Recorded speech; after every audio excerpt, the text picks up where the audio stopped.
Rise from your grave.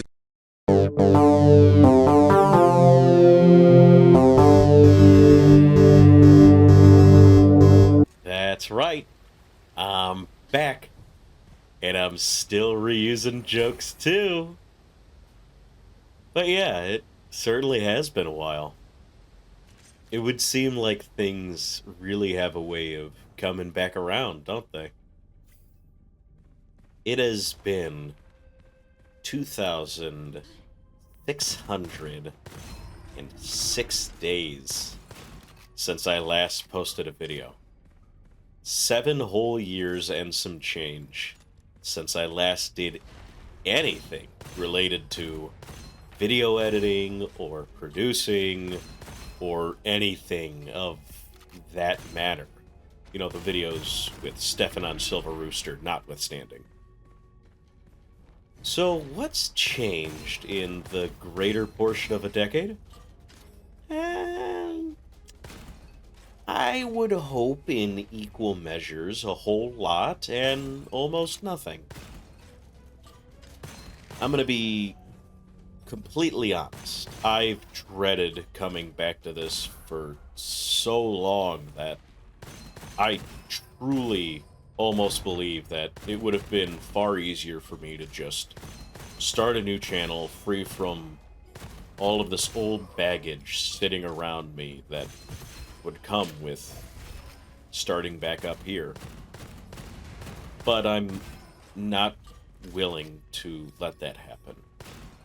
I'm unwilling to let this be something that ends up being forgotten. It would be unfair to myself, and it would be unfair to the soul of this channel, to the soul of Savvy 6. I don't know if you know this about me, but I have a very easy time with personifying things.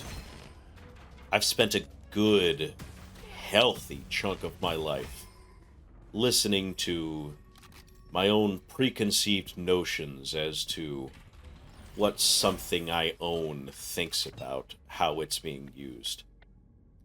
I have stuffed animals that are starting to feel a little dejected because I've relegated them to being shelf warmers, and I have these old game systems that are tired, but they're still struggling to feel relevant in a time where they've been outclassed and outdone by newer technologies. And I've got clothes that some of them feel vain because I prioritize wearing them over others, and some others feel betrayed because I've let them get holes and I've ruined them with my own negligence.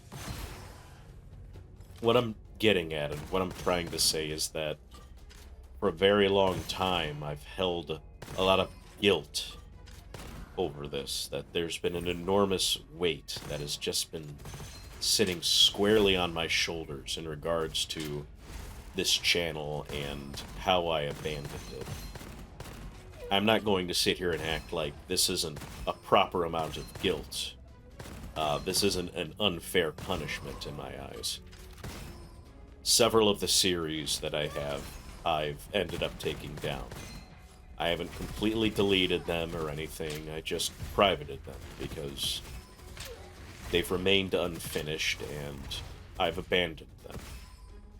And it turns out that 11 out of the original series abruptly ended like this for various reasons.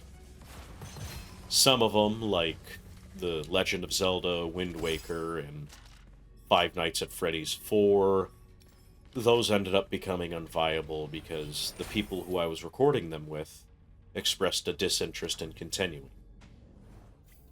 That's okay. I can't force somebody to keep going with something that they no longer wish to. It's not fair to them. But I very easily could have done the series on my lonesome and soldiered on. Others, like Fear 2 or Condemned, those suffered from production issues that ended up killing a very large amount of motivation to continue with them.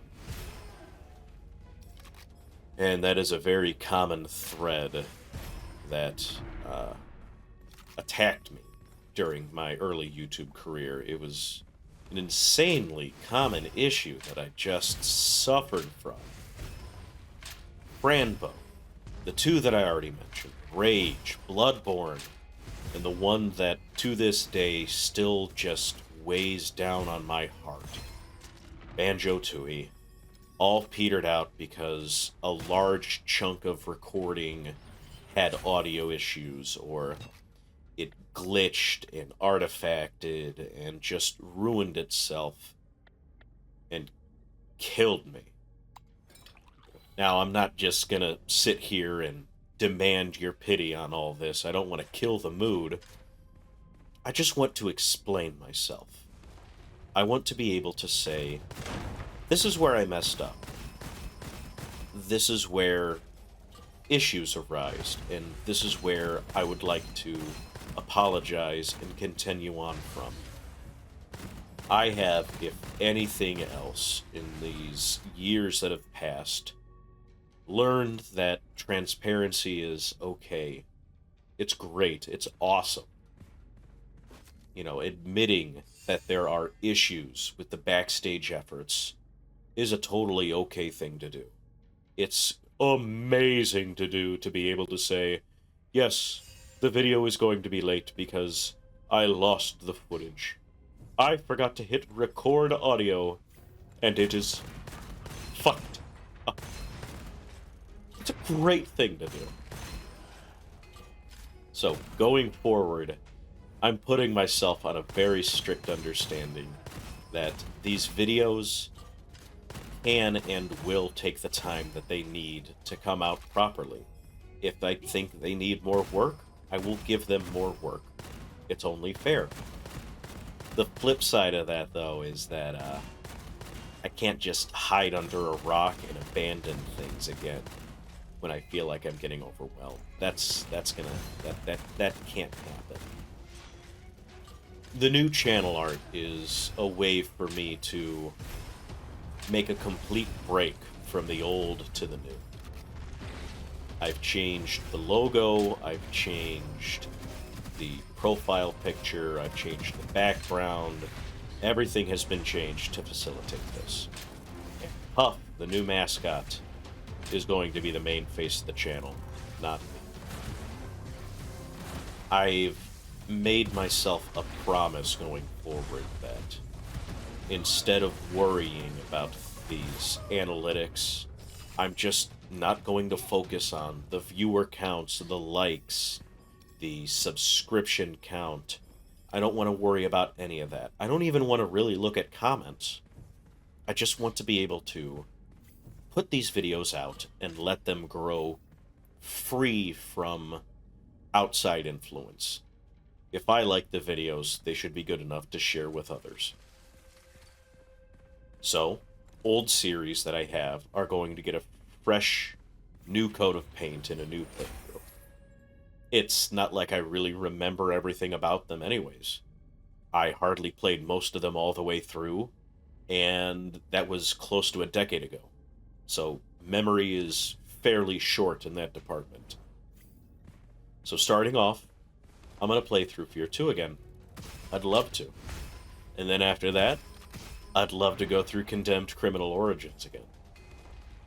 I have a certain enjoyment in doing blind playthroughs of horror-style games. They bring out the best in me, I think. Other games, sure, maybe I play them, maybe I don't, but I at least want everything to be considered on the table at this point. I just have to go and play it by ear. I'm also going to be focusing on other projects as well. I have some smaller form cooking videos of these little recipes that I've enjoyed making and eating that I would love to share with other people. The same goes for cocktails and other accoutrements that I just like putting together. I also have some longer form essay style videos that I would love to put out that talk about these video game thoughts that I've had knocking around in my dome for the last while. I even want to get back into producing music. It's something that I've done before. The old end slates would have these songs that I'd make for them that really felt good to sit down and make. So, going forward, I'll be making covers of songs that I enjoy. I'll be putting up the end slate music that I've made before, and in the future, once I feel that it is proper, I'd love to make albums and everything under my own personal artist tag, the Desperate Saints. There's also the understanding that I have to take it easy and let this happen organically. So, I'm not going to rush it, but in this exact moment, it feels like something that I should explain myself about. And the other thing is that I have a very, very special to my heart video that I would like to make about Majora's Mask. For a little while now, I've been testing and tasting and reworking various recipes that I want to put together into a 5-course meal that's all based around Majora's Mask. I want it to be a course for each of the main areas of the game. You know, the Deku Swamp, the Goron's Mountain, the Zora's Great Bay, the Akana Wastelands, and Clocktown proper. I want to make a dish that represents all of those in my head. And I'm purposefully taking it very, very slow on this. So I don't want the expectation to be that I'm just going to pump this out and it's going to be there and it's not going to be as good of a quality as I want. Also, logistically speaking, it takes money to make these recipes, and money for these things has to take a back seat in my life. Not saying that I can't make it, I just have to be smart with how I use my funds. Creatively speaking, on the other side of this, I really want the recipes to truly reflect the game and what I've thought about it for so long. So, if I just constantly reiterate on a recipe until it's right, so be it. The only other thing that bears mentioning at this exact moment is that I want to do more streaming. I really like streaming. Streaming is something that I just genuinely enjoy. To take what I've said on one of Stefan's streams, there's a level of relaxation in streaming that I've grown to love compared to videos that I make. There's this idea that there's no need for me to be the funniest, most meest me I've ever been during a stream. I can sit back and kick my feet up and relax and enjoy myself because it's less of a production. I'm just hanging out. So starting soon, I will be streaming from my own channel. I'm still going to join Stefan on his channel. That's not going to change, so whenever and whatever he wants to play, I'll be there. But the Savvy-centric entertainment should and will stay to the Savvy 6 channel. To end it off, I don't have any kind of delusions with myself that this is going to be something that I want to make a full-time deal. I just want to be able to have an outlet for myself creatively. I want to be able to create things because there's an undeniable happiness that shows itself in me when I do these types of things. And I think that's something worth fostering. So, going forward, I would sincerely hope that you join me in this small journey that I'm making. And at the end of this all, I'm happy to be back.